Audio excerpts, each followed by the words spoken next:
নিজতলার police কর্মীদের পাশে মুখ্যমন্ত্রী। পুজোর মাসে বাড়তি 20% ডিএ পাবেন বলে জানিয়েছেন মুখ্যমন্ত্রী। 1,500-এর বদলে 2,000 টাকার রাশনও দেওয়া হবে। পুজোর মাসে অগ্রিম বেতন পাবেন তারা।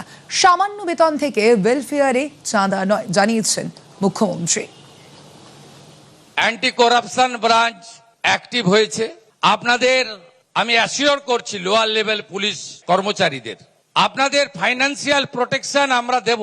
যেমন আপনি অক্টোবর মাসে রেশনে 1,500-এর বদলে 2,000 পাবেন, 20% ডিএ সহ বেতনও অ্যাডভান্স পাবেন পুজোর মাসে অক্টোবর থেকে। এখন 38% ডিএ হয়ে গেল, সেন্ট্রালের সঙ্গে 22% গ্যাপ।